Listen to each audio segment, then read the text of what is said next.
Welcome back to another episode of Out Loud Geek, where we discuss news and views about pop culture, science fiction, fantasy, food, cooking, the outdoors, and more.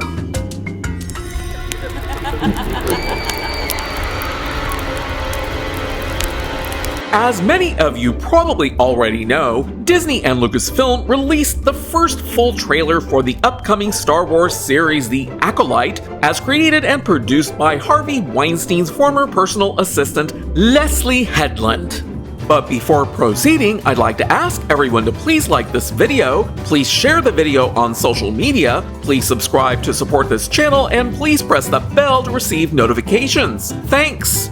Now, before we dig into this newest trailer, I want to share something that I believe is extremely important to remember, and it comes in the form of a question, which is, what is the intent of a trailer? First and foremost, a trailer is a marketing tool. In other words, it's an advertisement. And like any advertisement for any product, trailers are designed to entice viewers to either pay money to go and see a movie in a theater, or to watch a movie or show on a streaming service or a TV channel. Now, imagine for a moment someone getting all gussied up to attend something like the Academy Awards. People who wear very expensive, sometimes very sparkly or wildly designed clothes all have one thing in mind. They're trying to draw as much attention to themselves by standing out and causing others to focus on them and nothing else for a few precious seconds of fame. And that's essentially what a trailer tries to do too, by using excerpts that are typically drawn from what are believed to be the most exciting, the most funny, or the otherwise most noteworthy parts of the movie or show that it's trying to advertise, while also attempting to prevent spoilers. The excerpts will be short, probably only lasting a few seconds each, and they probably won't be in the same order as how the scenes that they were taken from are actually ordered. So the trailer is not the actual movie or show. It's just a set of carefully selected very short clips that probably only represent less than 1% of the actual movie or show, and are arranged and edited in such a way as to create excitement in anyone watching it, while simultaneously revealing nothing about the other 99%. But if that less than 1% that's being shown isn't particularly exciting or enticing, what does that say about the other 99% if that less than 1% is the best that that movie or show has to offer? That less than 1% could be showing characters that only appear very briefly in the actual movie or show because of who they are. As an example, the trailer for Madam Web made it seem like the 3 Spider-Women characters that it heavily featured were all over that movie, but they were only in it briefly, and that movie flopped. No shock there. It's also possible that that less than 1% could be showing a clip from a scene that was ultimately cut from the final movie or show. Or could it be that that less than 1% has been edited in such a way that it makes the final movie or show appear a lot more action-packed and exciting than it actually is? These are some things that you might just want to bear in mind.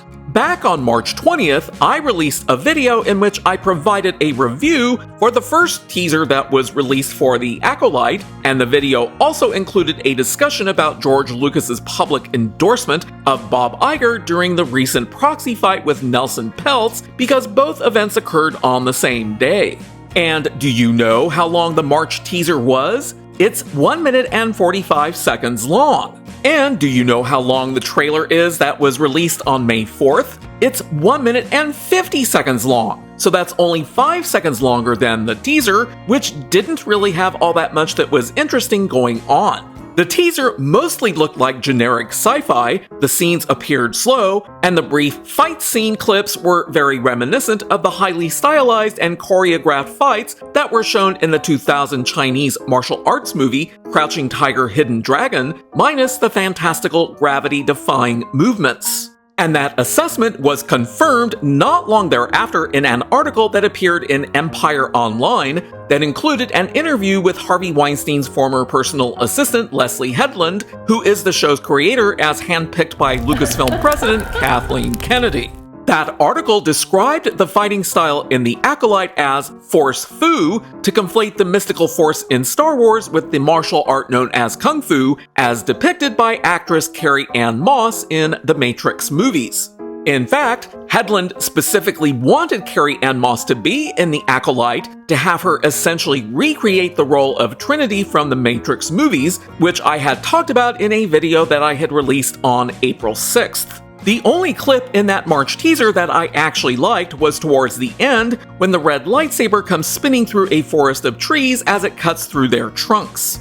But let's do a quick comparison between the March teaser and the May 4th trailer to see what that might reveal. Depending on how well I counted, there are around 29 clip transitions in the March teaser, and its actual content ends at around 84 seconds before switching to a title screen. So that means that the average length for all of the clips that the teaser contains is around 2.9 seconds. But in the trailer released on May 4th, I counted around 47 clip transitions, and the actual content ends at around 96 seconds.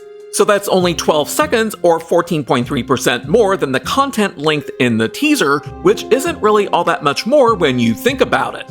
But more importantly, when I divide that 96 seconds by the roughly 47 clip transitions that occur, that means that the average clip length in it is around 2 seconds, which means that the trailer is a lot more frenetic, which is exactly how it feels, as opposed to how slow the teaser feels. So even though the trailer is 14.3% longer than the teaser in terms of overall content length, due to its clips being roughly 1/3 as long on average as compared with the teaser, because there are a lot more of them, it has the effect of making the trailer feel like it contains a lot more content than it actually does, as well as to feel a lot more exciting than the show probably is. In other words, the trailer was crafted a lot more carefully than the teaser, and I will give Disney and Lucasfilm credit for their cleverness in trying to make The Acolyte appear to be a lot more exciting and enticing than the teaser could ever do.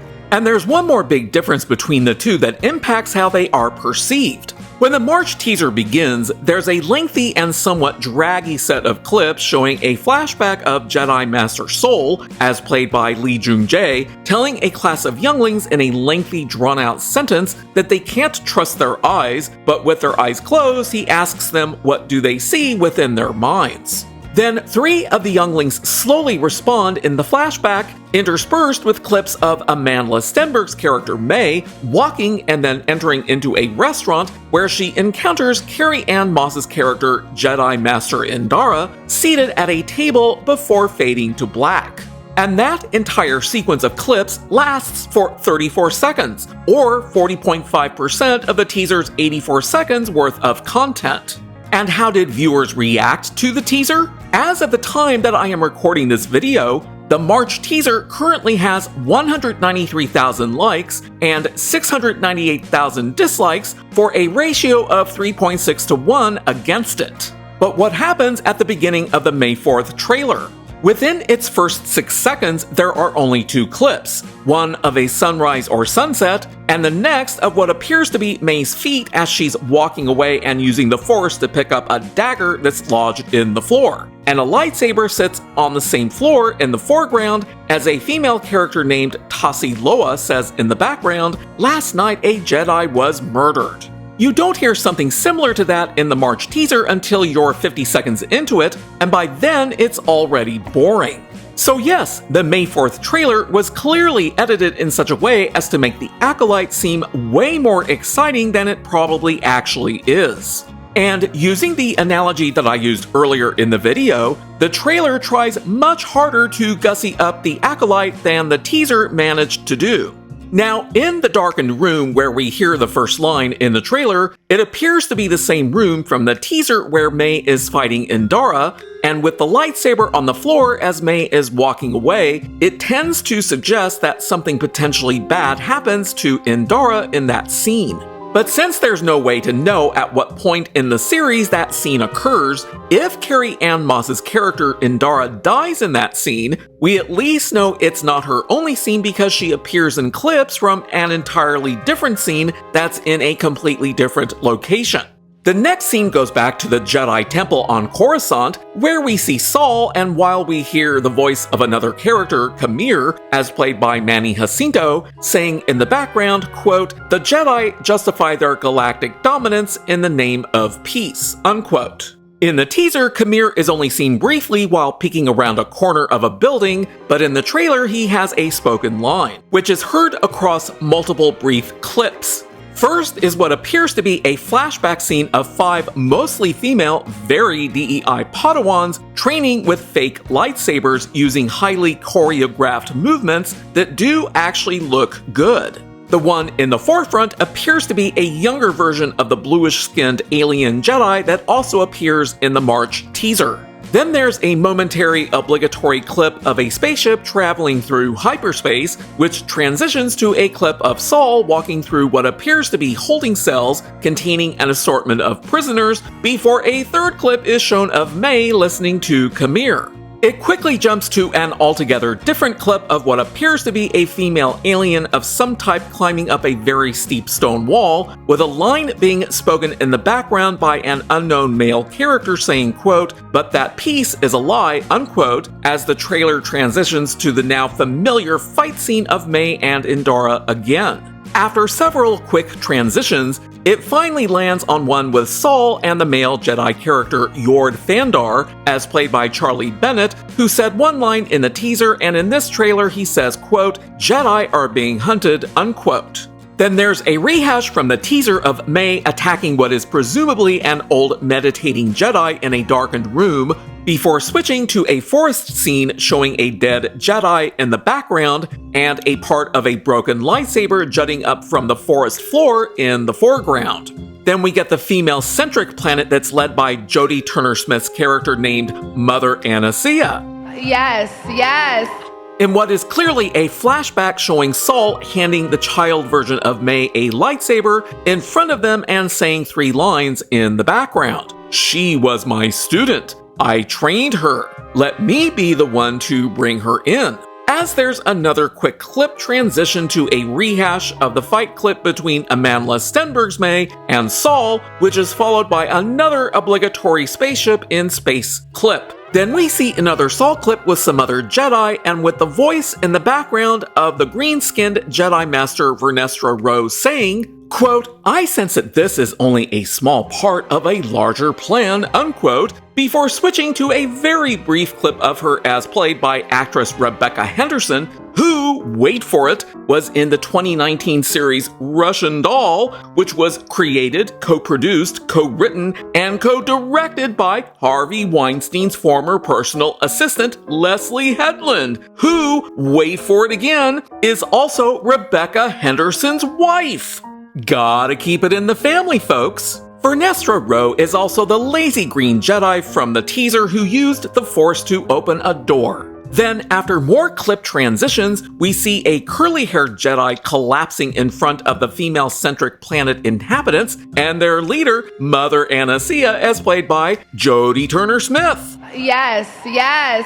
Then there are some more scene transitions to the same seashore scene shown in the teaser of May and a mystery man, as we hear a female character's voice in the background saying, quote, "Some sort of shift to tip the scales," unquote. There's then a brief clip of 2 spaceships chasing each other through asteroids, with Saul on board one of them, as we hear May saying, quote, "It's time to face the past," unquote, before the scene switches to her as she's saying it. And in that scene, May is wearing a pendant that looks like it contains glowing green slime.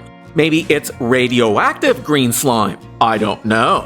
Then another transition to some building exploding, followed by yet another transition to the young May running through a burning forest, which is followed by Jedi doing a single-file mountain hike, Indara being shocked by something, and I'm assuming by that curly-haired Jedi who collapsed, before we get to hear Mother Anasia as played by Jodie Turner-Smith. Yes, yes. As she says, quote, "Destiny is not decided for you by an anonymous force," unquote, during multiple clip transitions of May fighting again, Soul using the Force, and an out-of-control ship in the asteroids. Then we very briefly see Mother Anastasia herself saying in a very spread out fashion, quote, "If you want to pull the thread and change everything, then pull it," unquote, to the young May before switching to present-day May attacking bluish-skinned Jedi woman and clips with dramatic explosions. Then switching to more teaser rehash of Jedi pulling out their lightsabers together, a presumably injured Saul on the ground reaching for his lightsaber, and a fade to black before revealing what is presumably some unknown Sith Lord, all dressed in black with a black helmet with sharp teeth painted on it, and Saul finally saying, quote, "What are you?" unquote. As a Jedi, shouldn't he know a Sith when he sees one? Did he miss that class when he was a Padawan? Then the Sith character seemingly attacks with its red lightsaber before the scene fades to the show's title screen. Now, from a purely aesthetic perspective, yes, the trailer looks a lot better than the teaser, but as I warned earlier in the video, this is likely just subterfuge to put an awful lot of lipstick on this pig of a show. So between the teaser and the trailer, we're seeing less than 3 minutes worth of the Acolyte in a very broken up fashion, and while this trailer reveals a tiny bit more over the teaser, it doesn't really explain what the remaining 2 to 3 hours of the show are going to be like. And not showing that makes me very concerned that it's probably going to be both boring and very woke in the end. Both the teaser and this trailer do their damnedest to minimize the extent of the wokeness that is probably in this series, as both Amanda Stenberg and Harvey Weinstein's former personal assistant, Leslye Headland, have both talked about that multiple times long before the March teaser was ever released. So I will concede that this trailer looks better than the teaser overall, but it doesn't make me believe in any way that the show itself is going to be any good, because the trailer focuses an awful lot on what the teaser already shared. And, not surprisingly, the trailer is already being heavily ratioed because as of the time that I am recording this video, the trailer currently has 66,000 likes to 126,000 dislikes, which is a nearly 2-to-1 ratio against it. And I strongly suspect that a lot of people who watched the teaser won't even bother to watch the trailer. So out of curiosity, I decided to create a poll about this latest trailer for The Acolyte, and you should be able to find a link to it in the description below if you'd like to participate. The poll question is this: did the latest trailer for The Acolyte released on May 4th, 2024 sway your opinion of the show? And there are 4 possible responses as follows. No, it still looks bad. Yes, it looks worse. Yes, it looks better. No, it still looks good. I'll do a follow-up video about the poll results in the near future. I remain convinced that The Acolyte won't be a good show, but I do plan to review it after it premieres. Thanks for watching today, and a huge thanks to everyone who has subscribed to our channel. We appreciate your support.